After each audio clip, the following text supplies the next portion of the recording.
সুপ্রিয় শিক্ষার্থীবৃন্দ, মাহবুব গণিত গড় টাঙ্গাইলে সবাইকে স্বাগতম। আজকে আমরা নবম দশম শ্রেণীর অনুশীলনী 9.1 ত্রিকোণমিতির 22 নম্বর প্রশ্নের সমাধান করার চেষ্টা করব।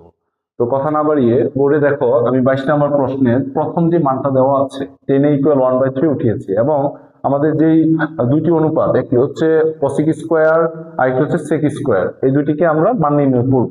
তো প্রথমেই এই যে 10 = 1/3, তুমি নিশ্চয়ই এটা একটা ভগ্নাংশ দেখতে পাচ্ছ। এই যে ভগ্নাংশটা, যেহেতু একটা অনুপাত আছে, এই অঙ্কটাকে আমরা কয়েকটা পদ্ধতিতে করতে পারি। তাহলে দেখো, একটু সহজভাবে যদি আমরা করি, যেমন 10 = 1/3, আমরা যদি এখানে একটা ত্রিভুজ অঙ্কন করি, যেহেতু তুমি জানো যে ত্রিকোণমিতির সকল ত্রিভুজই হচ্ছে সমকোণী ত্রিভুজ। তাহলে এই যে সমকোণী ত্রিভুজটা আমরা এখানে অঙ্কন করলাম, এই যে 10a, 10 এর সাথে তুমি অনুপাত মানে কাকে দেখ, একটা প্রতীক আছে, সেটা কি a। এই a কে তুমি তোমার ত্রিভুজের সুবিধাজনক ভাবে তুমি কিন্তু এখানে বসিয়ে দিবে। কি বলছি, অনুপাতের সাথে কে আছে, কাকে কোন নির্দেশ করছে, a কে। তাহলে তুমি এখানে নিশ্চয়ই জানো যে আমরা ত্রিকোণমিতির বা এই যে সমকোণী ত্রিভুজের তিনটি কোণ যে আমরা নিলাম, ধরো a, b এবং c। খুব মনোযোগ দিয়ে লক্ষ্য করো, এই যে এখানে a লিখলাম, a যদি কোণ হয় তাহলে এই যে ab, এটাকে কিন্তু আমরা ভূমি নামে চিনি। আর এটাকে কি নামে চিনি? নিশ্চয়ই এটাকে লম্ব, এবং এটাকে অতিভুজ। এটা কিন্তু তুমি জানো, ক্লাস 4-5 থেকে এগুলো পড়ে এসেছো। এখন এই যে তুমি এখানে a কে কোণ ধরলে, এটা ভূমি, এটা লম্ব, এটা অতিভুজ। আবার যদি b কে কোণ ধরো, এতে করেও কিন্তু কোনো নামের পরিবর্তন হবে না, যা আছে তাই থাকবে। কিন্তু যখন তুমি উপরে c কে কোণ ধরবে, c কে, তখন কিন্তু আর নিচেটা তুমি ভূমি বলতে পারবে না। তখন তোমার এই ভূমিটা হয়ে যাবে কি? লম্ব। এই লম্ব হয়ে যাবে তখন ভূমি। বুঝতে পেরেছ? তার মানে কোণের যাকে কোণ ধরা হয় সেটা কিন্তু ভূমির সাথে সংশ্লিষ্ট থাকে। তার মানে যখন আমি একে কোণ ধরবো, তখন সেটা হয়ে যাবে ভূমি। আর যখন সি কে কোণ ধরবো, এই সি এর সাথে সংশ্লিষ্ট কোণ রেখাটা ভূমি। আর অতিভুজ তো অতিভুজ সবসময় একটা ময়ের মতো থাকবে। সে কোনো মানে সে সমান্তর, মানে সে কি নয়, যে সমকোণ নয়। কিন্তু বাট এই দুইটা কোণ দেখো, এই দুইটা কোণ কিন্তু ঠিকই ভূমির সাথে সংশ্লিষ্ট হয়ে যাচ্ছে। আশা করি অবশ্যই বুঝতে পেরেছ। তাহলে আমরা এই বিষয়টা এখানে লিখব যে এখানে কিন্তু আমরা একটা গুরুত্বপূর্ণ একটা বেসিক শিখলাম। তার মানে বেসিকটা তুমি আরেকবার আমার সাথে সাথে রিভিশন দাও। যখন তুমি একে কোণ ধরবে ভূমির সাথে সংশ্লিষ্ট, তখন কিন্তু এটা ভূমি। যখন তুমি সি উপরেরটাকে কোণ ধরবা, তখন তার বিপরীত পাশের রেখাটাকে তুমি বলবা লম্ব, আর সি এর সোজা যেটা থাকবে সেটা হয়ে যাবে ভূমি। ওকে, তার মানে উপরেরটা হলে নিচেরটা লম্ব, পাশেরটা ভূমি, নিচেরটা হলে নিচেরটা ভূমি, উপরেরটা লম্ব। এইটুকু তুমি মনে রাখো। ওকে, তাহলে আমরা 10a, এ কে আমরা কোণ ধরে নিলাম। এ যদি কোণ হয়, লক্ষ্য করো, এ যদি কোণ হয়, তাহলে তুমি একটা বাংলা একটা লাইন পড়েছো না, টেরা লম্ব ভূত। তাহলে টেরা লম্ব ভূত, টেরা লম্ব হচ্ছে 1, এই লম্বের জায়গায় 1, আর ভূত মানে ভূমি, ভূমিগত নিশ্চয়ই √3। তার মানে টেরা লম্ব ভূত, লম্ব বাই ভূমি। এখন তোমার প্রশ্নে যে সমাধানটা করতে বলেছে কোসেক আর সেক। আচ্ছা, কোসেকের বেলায় দেখো তো, একটু খেয়াল করো, কোসেক অনুপাতটা কার বিপরীত? নিশ্চয়ই সাইনের বিপরীত। সাগরের লবণ অতি, তার মানে আমাকে এখানে অতিভুজ বের করতে হবে, তাই না বিষয়টা? তাহলে অতিভুজ আমাকে এখানে নেই, আমরা অতিভুজটা আগে বের করে নিব। তাহলে পিথাগোরাসের যেহেতু সমকোণী ত্রিভুজের ক্ষেত্রে কোন গণিতবিদের উপপাদ্যটা ব্যবহার হয়? পিথাগোরাসের। তাহলে আমরা যেহেতু জানি সমকোণী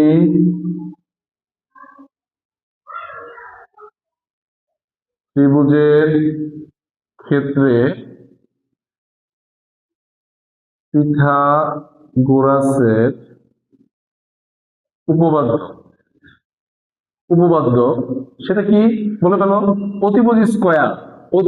অতিভুজকে এসি, অতিভুজ স্কয়ার সমান লম্ব স্কয়ার, লম্বকে নিশ্চয়ই বিসি, লম্ব স্কয়ার প্লাস ভূমি স্কয়ার, ভূমিকে নিশ্চয়ই AB, AB square, AB square এবার আমরা এসির মানটা এখানে বের করে ফেলি। এসি স্কোয়ার, খুব মনোযোগ দিয়ে খেয়াল করো, বিসির মান কত 1 তার উপর স্কোয়ার, এবির মান কত √3 তার উপর স্কোয়ার। তাহলে আমরা এখান থেকে দেখো তো 1 কি স্কোয়ার করলে কি পাও 1, রুট আর স্কোয়ার কে কেটে দাও, থাকবে কত 3, এই পাশের হোল স্কোয়ার, লক্ষ্য করো এই যে হোল স্কোয়ার মানে এসি স্কোয়ার, এই স্কোয়ারটা যখন ওই পাশে যাবে স্কোয়ার পক্ষ চেঞ্জ করলে কি হয়ে যায় রুট হয়ে যায়, নিশ্চয়ই তুমি এটা আগে থেকে জানো। তাহলে আমরা এসির মান খেয়াল করো 3 আর 1 কত বলো 4, তো 4 কে রুট করলে আমরা নিশ্চয়ই কত পাই 2 পাই, এই 2 তুমি এখানে বসিয়ে দিবে। বুঝতে পেরেছো? এই মানটুকু বসানোর পরে এবার তুমি তোমার মেইন যে জিনিসটা বের করতে বলা হয়েছে সেই মানে তুমি এখন চলে যাবে, সেই মানটা সেখানে প্রদত্ত যেই কোসেক এবং সেক এই দুইটা বের করবে। তা আমরা জানি কোসেক যেহেতু সাইনের সাথে মিল, তুমি কোসেক যদি পারো সরাসরি লিখে দিবে, তুমি না হলে সাইনের থেকে একটু সাহায্য নিবে। সাইন এ সাগরে, দেখো সাইন এ সাগরে লবণ অতি, তার মানে লবণ অতি তার মানে লম্ব বাই অতিভুজ। তাহলে সাইনে যদি 1/2 হয় নিশ্চয়ই কোসেককে তুমি কি বলবে 2/1, তো নিচের 1 এর কি কোনো ভ্যালু আছে, তার মানে শুধু 2। ওকে, তারপরে আরেকটা অনুপাত আছে সেটা হলো সেক, সেক কার বিপরীত কজের, তাহলে তুমি কজের থেকে একটু সহযোগিতা নাও, কবরে ভূত অতি মানে ভূমি বাই অতিভুজ, তাহলে ভূমি আছে কত √3, অতিভুজ হচ্ছে 2, তাহলে কস কার বিপরীত নিশ্চয়ই সেকের বিপরীত, তাহলে সেকে আমরা কি বলবো 2/√3। এবার আমরা মূল প্রশ্নটা তুলে ফেলি। মূল প্রশ্নে আছে cosec square A minus sec square by cosec square A plus sec square. এখানে শুধু তুমি মান বসিয়ে দাও, খুব সহজ। দেখো কোসেক স্কয়ার, তাহলে কোসেকের মান কত 2, এই যে কোসেকের জায়গায় 2 তার উপর স্কয়ার, তার সাথে আছে মাইনাস সেক, সেকের মান কত 2/√3 তার উপর স্কয়ার, তার মানে 2/√3 তার উপর স্কয়ার। ওকে, সেম একই মান, শুধু ভিন্নতা হচ্ছে মাইনাস আর প্লাস। তাহলে আমরা একই মান বসিয়ে 2 স্কয়ার প্লাস 2/√3 স্কয়ার। এবার পাওয়ার গুলোকে ভাঙিয়ে দাও, 2 দুগুণা 4, এখানে নিশ্চয়ই 2 স্কয়ার এবং 3, আবার নিচেও সেম একই মান, তার মানে এখানে 2 দুগুণা 4, এখানে রুট স্কয়ারে কাটা গেলে 3। তাহলে আমরা এখানে লসাগু করলে নিশ্চয়ই আমরা লসাগু পারি সবাই, যে লসাগুটা আমরা যদি করি 3 4 12 মাইনাস 4 আর নিচে থাকবে 12 প্লাস 4/3। তাহলে তুমি এখানে খুব মনোযোগ দিয়ে একটা বিষয় লক্ষ্য করো, কোন ভগ্নাংশের যদি দেখো কোন মেইন ভগ্নাংশের উপরে নিচে আবার দুইটা ভগ্নাংশ এবং তাদের দুইটারই হর একই রকম, দুইটাই হর একরকম। এখানে আরেকটা চমৎকার বেসিক দেখে দাও, তোমার সময় হয়তো 10 সেকেন্ড হলো সেভ হবে। এখানে ভগ্নাংশের উপরের হর, উপরের ভগ্নাংশের হর এবং নিচের ভগ্নাংশের হর একই রকম, তাহলে তুমি এখানে ওই যে আমরা ভাগ থেকে গুণ করি এটা তোমার লেখার প্রয়োজন নাই, তুমি সরাসরি কি করবে, সরাসরি এখানে 12 থেকে 4 বিয়োগ করলে কত 8, আর নিচে 12 আর 4 যোগ করলে কত 16, সরাসরি বসিয়ে দেবে। তাহলে 8 একে 8, 8 দুগুণা 16, তার মানে তোমার রেজাল্ট কত আসে হাফ। এটাই তোমার হচ্ছে প্রদত্ত ফলাফল।